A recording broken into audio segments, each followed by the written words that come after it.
بھی ہیں. عشاء حضور کے پیچھے پڑی, آقا جلوگر ہیں, گفتگو شروع ہو گئی.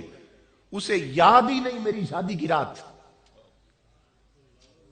چہرے مصطفیٰ تکتا جا رہا, خبر ہی نہیں گھر میں دلہن انتظار کر رہی. خود آقا نے فرمایا آج تیری سہاگ رات ہے, جاؤ نا. آقا آپ حکم دیتے ہیں تو چلا جاتا ہوں. چلے گئے. مدینہ پاک کا شہر ہے جوانوں, آدھی رات کا وقت. اس جوان دلہن کے کمرے میں داخل ہوا, کنڈی لگائی اس نے, جوتے اتار کر اس کے پلنگ پہ جا بیٹھا. قریب تھا کہ دونوں جوان جذب آپس میں ہم کلام ہوتے, کوئی محبت بری بات کرتے. ادھر جوان کا ہاتھ دلہن کے گھونگھٹ کی طرف گیا کہ چہرے سے کپڑا اٹھا کر اپنی شریک زندگی سے گفتگو کا آغاز کرے.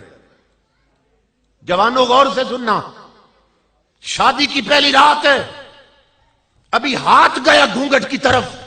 ادھر مدینے کی گلی سے بلال حبشی کی صدا آ گئی, اے مدینے والو تمہیں تاجدار کائنات بلا رہے ہیں. کیوں؟ جہاد کے لیے حکم آ گیا ہے. کل تم نے سروں پہ کفن باندھ کر مصطفیٰ کے قدموں پہ گردنیں کٹانی ہیں. آقا یاد کرتے ہیں, او جوان میں تیرے عشق محمدی کے قربان جاؤں. جو ہاتھ گھونگھٹ کی طرف گیا تھا وہ پیچھے ہٹایا, قدم چارپائی سے نیچے اتر آئے, جوتے پہن کر دیوار کی طرف گیا. تلوار لٹک رہی تھی, پکڑ لی. دروازہ کھول کے باہر نکلنا چاہتا تھا, دلہن دوڑ کر قدموں سے لپٹ گئی. رو کر کہنے لگی شادی کی پہلی رات ہے, تو نے ابھی میرے چہرے سے نقاب نہیں اٹھایا, ابھی کوئی محبت بری بات نہیں کی, اور میرے سرتاج مجھے چھوڑ کے کہاں جا رہے ہو؟ جوان نے دامن جھٹک کے چھڑایا, کہا نادان لڑکی مجھے نہ روک, اس لیے کہ مجھے میرے سرتاج نے بلایا ہے.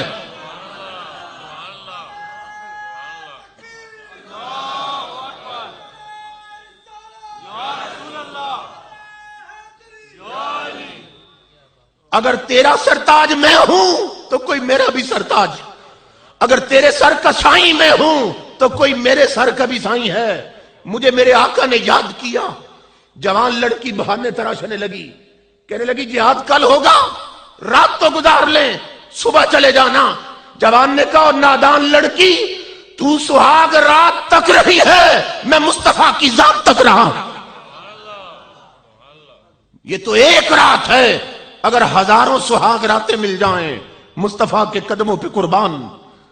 تلوار لی اور تاجدار کائنات کی بارگاہ میں جا پہنچا. گھر پلٹ کے آئے ہی نہیں, ادھر سے ہی جہاد پہ چلا گیا. اللہ اکبر, جنگ شروع ہو گئی. لوگوں صحابہ کہتے ہیں تاجدار کائنات کا معمول یہ تھا, ایک بلند جگہ پہ کھڑے ہو جاتے اور جنگ کرنے والے غلاموں کو تکتے رہتے. نظر پھرتی حضور کی سب غلاموں پر, لیکن کہتے آج رنگ بدل گیا تھا. تاجدار کائنات کی نظر اس جوان سے ہٹتی نہیں ہے, ٹک ٹکی باندھتے. وہ جوان ادھر جاتا ہے حضور دیکھ رہے, ادھر جاتا ہے دیکھ رہے, توجہ کسی اور پر نہیں. جوان زخموں سے چور ہو گیا سر سے پاؤں تک,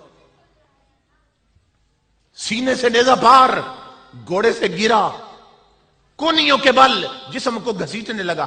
صحابی قریب آ گئے, کہنے لگے جوان پیاس لگی ہے, پانی پلا دے, بھوک ہے تو منہ میں کھجوریں ڈال دے. اس نے کہا نہ پانی کی حاجت نہ کھجوروں کی طلب, تو پھر جانا کدھر چاہتی ہو جسم کو گھسیٹ کے؟ اس نے کہا میرا آخری وقت آ پہنچا ہے, جس یار کو آتے دیکھا تھا اب اسی کو جاتے تک نہ چاہتا. جی چاہتا ہے روح پرواز کرے تو سامنے چہرے مصطفیٰ ہو, اگر ہو سکے تو مجھے حضور تک لے جاؤ, میرا آخری وقت آ پہنچا ہے. اس جوان کا مقدر دیکھو, صحابی اٹھانا چاہتے تھے, آقا نے فرمایا میرے صحابیوں اسے ادھر نہ لانا, اسے ادھر نہ لانا. آقا کیوں؟ فرمایا میں اپنی امت کے جوانوں کو بتا دینا چاہتا ہوں کہ جو میرے دین کے لیے سہاگ راتیں لٹا دے پھر وہ میری طرف نہیں انہیں ملنے میں آیا کرتا ہوں.